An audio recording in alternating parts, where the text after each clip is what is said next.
Когда мы приехали, люди тоже смотрели, удивлялись, прям одежда наша их удивляла. Ну, это просто здесь таких людей не было. А мы как первые появились, и за это больше внимания, наверное.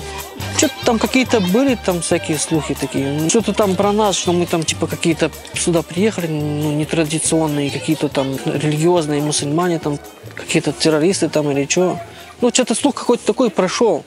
Трошки виникали такі питання у нас, чому вони приїхали, бо вони якісь такі трошки такі, знаєте, вони просто такі якісь такі, як замкнуті, знаєте, вони не йшли на контакт, не йдуть так, не вітаються так до нас, так як ми слава Ісусу Христу. Як почалися в Криму ті події, допустимо, почалися перші переселення, і в тому часі ці родини з'явилися в нашому селищі.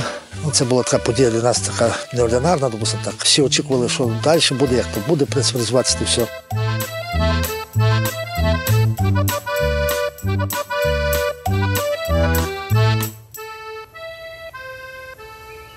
А вообще я переселился в 3 классе, я был маленьким, из Узбекистана, с Самарканда. Это та волна, что татары съезжаться начали в Крым после депортаций там разных. Моя бабушка коренная жительница города Бахчисарая. Там ее дом даже еще есть с тех времен, я там видел, но уже практически ничего не осталось от него. И их депортировали, в общем, туда, в Узбекистан, в Самарканд. Отца брат, он давно жил в Крыму. Потом мы уехали за ним следом. Еще там даже новые татарские улицы начали строиться. Дом обустроил, тоже коммуникацию вот так подвел, только вроде бы обустроились, и тут потом вот этот политический конфликт, там и мы опять уехали. Ну, вот туда вот поставить, там вот эту железяку. Да? Да, вот эту бери-ка. Сейчас? Это уже какое-то 2-е, 3-е переселение. Пока обустроишься, тяжело, в общем. Какой удар по состоянию человека, все вот это психику перенести, пока переселиться, пока познакомиться, ознакомиться, и чтобы население на тебя посмотрело потом как на нормального.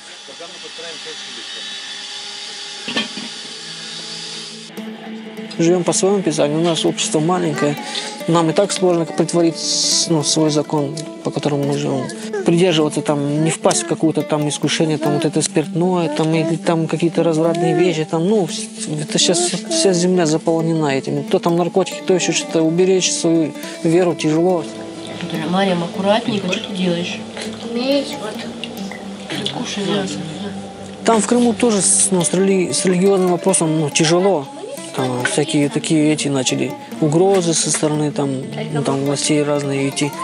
Одну бороду увидят, уже человек как-то настроен негативно. Там, если получается, ты не с ними, то ты против них, что ли, там. Тогда там так все обострялось, там и боевая техника заезжали, и с автоматами люди там в столицу бегают со всех сторон, непонятно, стреляют, взрывы там происходят. Ну и вообще испугались за свои семьи, там, детьми. Вот этот референдум захватили, там, здание Белого дома в Симферополе. Все, мы уже поняли, что там уже что-то меняется. Поздно, может быть. Понимаете? Бывало, люди исчезали, пропадали под этим страхом. И плюс у нас еще по религиозным. Из-за этого, чтобы избежать большого несчастья, мы решили, что лучше будет, если мы уедем оттуда. Говорили там, Бендеры, они стреляют, и пошло, и поехало. Но мы как бы слухам не верим. Раньше думали, вот там сюда приедешь, здесь с топорами бегают, там убийцы. Не, ну мы-то не верили в эти все, потому что мы до этого сюда приезжали, мы знакомились с людьми. А что сюда? Потому что тут меньше, я вот замечаю, таких вот испорченных людей практически нет. Там, ладно, вот это вот у них есть привычка вредная, пить точно. А здесь нет такого, как там, допустим, наркотики распространены, в общем. Там настолько нравственность человека опущена, что он ходит материться каждый второй там. У людей еще нравственность, еще есть та осталась, которая уже нету у наших крымчан, как говорится. Я не понимаю состояние переселившегося. Такого нет. Вот, не я, моя хата с краю, ничего не знаю. Там очередь. Они как бы наоборот приходят, помогают, спрашивают. Там, хоть и население не богатое, но все равно кто чем может, это очень чувствуется, да? То було, пам'ятаю, весна була, да, вже пізня весна була. То хто чим міг, допомагати. Хто картоплею, селищна рада земельну ділянку дала, Ліцей надав житло, гуртожиток. Ну, в селі неможливо, допустимо, щоб не мати якоїсь зелені посіяної. Я їм дав грядку прямо біля гуртожитку, там, щоб вони мали не хати, щоб вони мали де, допустимо, посадити тут зелень, там петрушку, там цибулинку, якусь, то все. Люди нам приносят, ну, там, то молоко, то еще что-то, то картошки, нам тоже как-то неудобно стало. Мы начали им всем помогать тоже. Там, кому бабки, там, коммуникацию провести, там, забилась канализация, кому-то покосить, там, кому-то шифер починить, течет крыша. И, в общем, мы больше всего познакомились с людьми здесь таким образом. Татари, вони молодці, вони приїхали, в принципі, кажу, вони допомагали багато людям робити. У нас проблема, допустимо, особливо тих перестарілих, да, самотніх, десь знайти когось, там покосити, порубати дрова, допустимо, ще щось там, допустимо, привезти сіно, допустимо, чи дрова. То вони дуже допомагали на тому етапі. Был такой проект для переселенцев, там $3000 вроде бы начисляли на обустраивание жилья. Ну и, в общем, у меня такой какой-то нестандартный получился заявление получилось. Не на приобретение гранта не для обустраивания жилья, а для приобретения, но на эту же сумму. Ну, за $3000. Я подумал, что если я даже приобрету, тоже нормально, правильно? Вот мотор купил, пока подключил, сливную яму сделал, там колодец раскопал. А дом это вот этого Богдана Андреевича, кстати, который вот нам предложил здесь заниматься бизнесом. На мне только осталось его переоформить, ну и коммуникацию подвести. Вот вся вот эта сложность финансовая на мне. Утеплить там окна и так далее. Вот только недавно, буквально неделю, у меня вот деньги скопил, провел однофазный счетчик, поставил уже. И то 10 000 обошелся, он еле как я скопил.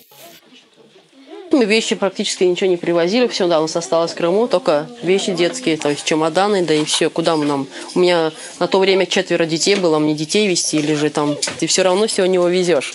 Но ничего, Бог богатый, Господь богатый, Он одарит любым. Главное, безопасность детей на сегодняшний день. Вот мы первое время работали в лесхозе, нас устроили на работу.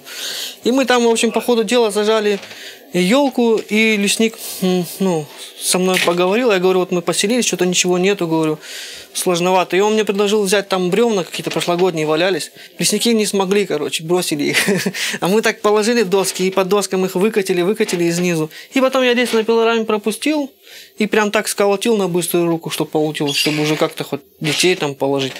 А поселились, прохладновато было, чтобы на полу не спать. Пока так, что получилось.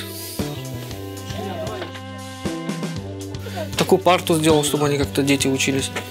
Мы детей экстерном обучаем. Мы идем в школу, регистрируем их, пишем заявление. Потом после 1 сентября мы идем пробирать задания на первую четверть. Берем задание, занимаемся дома. Я ему скачиваю с интернета книжки, мы с ним занимаемся дома. Лино, ловы. Угу. Пишешь большой буквой, то же самое переписываешь. И там в месяц, как получится, раз, в месяц 2 раза идем, и у нас преподаватель, который принимает у нас программу, которую мы взяли на первую четверть. Я довольна с сыном, то что... Тихо. То, что он сам садится, сам все. То есть у него такой интерес, он сам занимается практически. Вот в исламе такого, нельзя, чтобы мальчик был в обществе с девочками. То есть у нас, вы сами видите, мужчина у нас отдельно, женщин. Также мы воспитываем и своих детей тоже, чтобы у них нравственность была, девочки более скромные. В школе просто на сегодняшний день и разврата много, мальчики в маленьких классах и курят, то, что у нас, вообще запрещено этого делать. Многие дети сквернословят. Мне кажется, в любой религии это не одобряется. Хоть и нам в школе говорят, ваш же ребенок не общается с другими детьми. Это не так. У нас, наоборот, дети приходят, даже с других улиц приходят, с сыном играются, приходят девочки, соседи приходят с детьми. То есть, наоборот, их больше к нашим детям привлекают дети, и они нормальный общий язык находят. Вони весь час і вітаються, і дуже часто приходять з дітьми до нас в садочок там бавитися. І вони нам там допомагали, і кормушки там якісь там ми робили. І так він бавиться з дітьми, бавилися. І діти такі виходно, що такі виховані діти.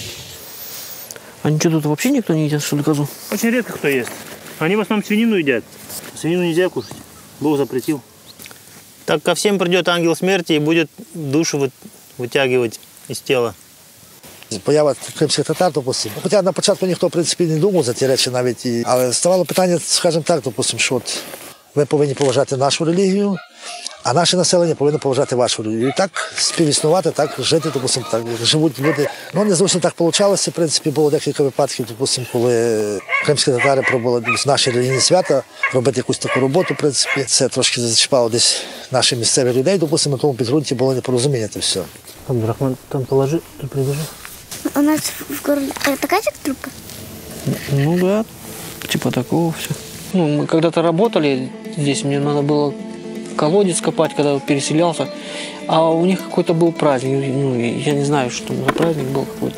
Люди пришли на такой волне, нетрезвой, в общем, в основном. Выпивка вот это сатана, в общем, хочет раздор внести между людьми. А они, ну, допустим, напились, и, получается, мне хотят запретить то, что Господь не запрещал работать. В принципе, такого нет в Писаниях, я не видел такого когда.